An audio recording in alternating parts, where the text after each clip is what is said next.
Bonjour à tous, bienvenue sur ABC Juris. Aujourd'hui, je vais vous présenter l'impôt sur le revenu en micro-entreprise, puisque c'est la saison, c'est le moment de faire votre déclaration d'impôt sur le revenu. Tout d'abord, je vais rappeler les principes. Il y a deux possibilités en micro-entreprise. Soit on opte pour le prélèvement ou versement libératoire de l'impôt sur le revenu, soit il y a le prélèvement à la source et donc le paiement des impôts concernant la micro-entreprise se fait en même temps que le paiement des impôts sur les autres revenus. Dans les deux cas, pour déclarer les revenus de la micro-entreprise, il faut utiliser le même formulaire. C'est le formulaire que vous voyez à l'écran, vous voyez le haut, c'est le 2042C Pro, comme c'est écrit en haut à gauche du formulaire. C'est la déclaration complémentaire, donc celle-ci, c'est pour les revenus 2019. Si vous n'avez pas opté pour le prélèvement, le versement libératoire de l'impôt sur le revenu, qu'est-ce qui se passe? Je vais dans un premier cas vous expliquer si vous n'avez pas opté et dans un second temps si vous avez opté. Alors si vous n'avez pas opté, les revenus de votre micro-entreprise s'ajoutent à ceux de votre foyer. Cela veut dire que le même taux sera applicable pour les revenus de votre micro-entreprise que pour ceux les autres revenus de votre foyer. Alors c'est particulièrement intéressant pour les personnes justement qui ne payent pas d'impôts, puisque si votre micro-entreprise ne vous fait pas payer d'impôts, alors à ce moment-là, vous n'en paierez pas non plus sur ces revenus-là. Il existe des abattements, c'est-à-dire que lorsque vous allez déclarer votre chiffre d'affaires, les autorités fiscales vont prendre en compte seulement une partie de celui-ci pour calculer si vous devez payer ou non des impôts. Pour les activités d'achat-revente, ce sera 71% d'abattement. Pour les prestations de services, c'est 50% d'abattement et pour les professions libérales, c'est 34%.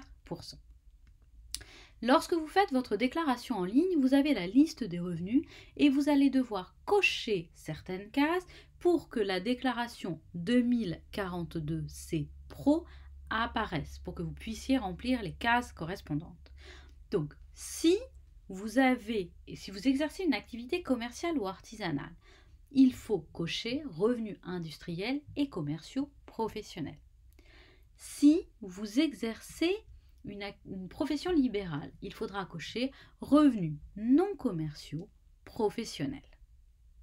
Donc attention à bien cocher la bonne case pour la suite de la déclaration.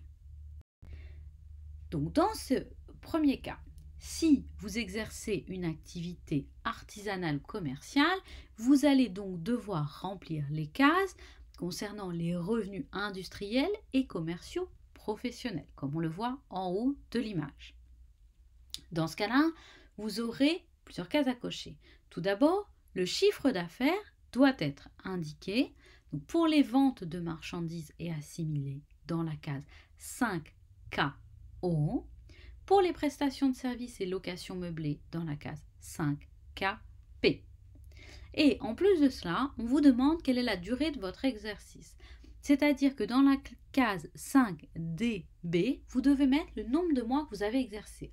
Alors c'est valable si vous avez exercé moins de 12 mois, soit parce que vous avez ouvert en cours d'année, soit parce que vous avez fermé en cours d'année. Donc dans ce cas-là, il faut mettre le nombre de mois. Également, si vous avez fermé en cours d'année, on vous demande de l'indiquer en cochant la case 5BF qui est juste en dessous.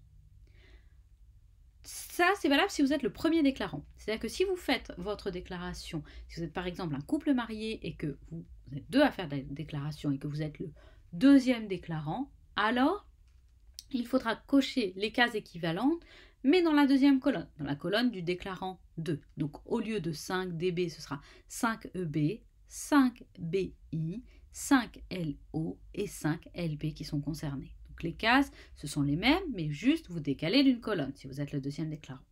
De la même façon, si vous êtes à charge d'un foyer fiscal, c'est notamment le cas des enfants majeurs qui peuvent rester sur la déclaration de leurs parents. Dans ce cas-là, il faudra cocher les cases correspondantes, donc sur les mêmes lignes, mais dans la dernière colonne, la colonne personne à charge.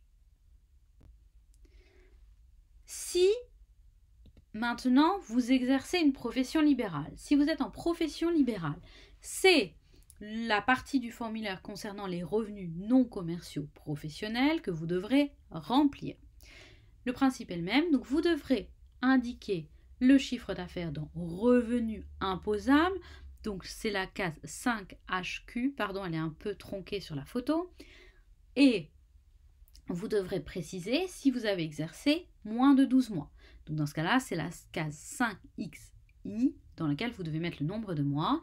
Et si jamais c'est parce que vous avez fermé votre activité en 2019, il faudra cocher la case 5AO. De la même façon que précédemment, si vous êtes, ça c'est valable si vous êtes le premier déclarant. Si vous êtes le second, vous ferez dans la colonne déclarant 2. Et si vous êtes une personne à charge, alors il faudra le faire dans la troisième colonne. Maintenant, nous allons nous intéresser aux personnes qui ont opté pour le versement libératoire. Donc si vous avez opté pour le versement libératoire de l'impôt sur le revenu, je reviens sur quelques principes tout d'abord. Votre impôt sur le revenu concernant les revenus de votre micro-entreprise est donc prélevé en même temps que vos cotisations sociales, tous les mois ou tous les trimestres, selon le choix que vous avez fait. Dans ce cas-là, il y a deux taux différents, des taux différents, parce qu'il y en a 3 en fait, qui sont applicables. C'est 1% pour les entreprises de vente ou de fourniture de logement, 1,7% pour les prestations de services, 2,2% pour les professions libérales qui sont soumises aux bénéfices non commerciaux. Alors vous voyez que ces taux sont bien inférieurs aux taux auxquels pourraient être soumis d'autres revenus du foyer lorsque vous êtes imposable. Donc il est intéressant d'opter pour les versements libératoires seulement si vous êtes imposable et évidemment si vous remplissez les conditions. Je n'y reviens pas dans cette vidéo sur les conditions, mais j'ai déjà fait des vidéos sur les conditions. Pour y accéder, je vous mettrai les liens. Là, donc si vous avez opté, vous payez sur votre chiffre d'affaires des taux très réduits d'impôt. Mais attention, cela va avoir un impact, votre chiffre d'affaires peut avoir un impact sur votre taux global d'imposition et donc sur les autres revenus du foyer. Autrement dit, pour la partie de votre chiffre d'affaires, vous allez bénéficier de taux très réduits, de 1 à 2,2%. En revanche, si votre chiffre d'affaires vous fait sauter une tranche, c'est-à-dire que vous dépassez les revenus, par exemple de la première tranche pour aller vers la deuxième, dans ce cas-là, les autres revenus de votre foyer vont être plus imposés qu'ils ne seraient sans votre chiffre d'affaires. Donc votre chiffre d'affaires ne sera pas imposé à nouveau, puisque vous avez déjà payé des impôts dessus, mais il sera pris en compte pour calculer le taux d'imposition de votre foyer fiscal. Attention, parce que ça c'est un élément que très souvent les micro-entrepreneurs ignorent. Alors, si vous faites la déclaration en ligne, il faudra cocher la case micro-entrepreneur ayant opté pour le prélèvement libératoire dans la liste des revenus de votre foyer. Dans ce cas-là, c'est très simple, puisque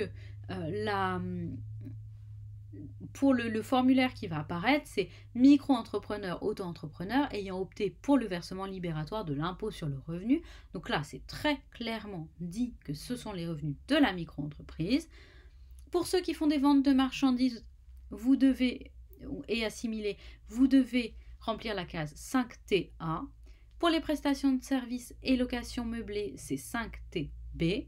Et pour les revenus des professions libérales, c'est 5TE. Donc ça, c'est valable si vous êtes le déclarant 1. Évidemment, si vous êtes le déclarant 2, c'est la deuxième colonne. Et si vous êtes une personne à charge, par exemple un enfant majeur qui reste sur la déclaration de ses parents, à ce moment-là, c'est la troisième colonne. Voici pour ces précisions concernant l'impôt sur le revenu en micro-entreprise. N'hésitez pas à vous abonner sur ABC Juris pour me soutenir. Vous pouvez m'envoyer un mail à fanny@abctemis.com si vous souhaitez que j'aborde certains sujets en vidéo. N'oubliez pas d'activer la cloche pour avoir les notifications des prochaines vidéos concernant les entrepreneurs. Les prochaines vidéos vont concerner notamment toutes les cotisations, les taxes que vous devez payer en micro-entreprise et également je vais vous proposer des vidéos sur les lois applicables dans les différents contrats que vous pouvez conclure. Je vous retrouve donc très bientôt sur ABC Juris.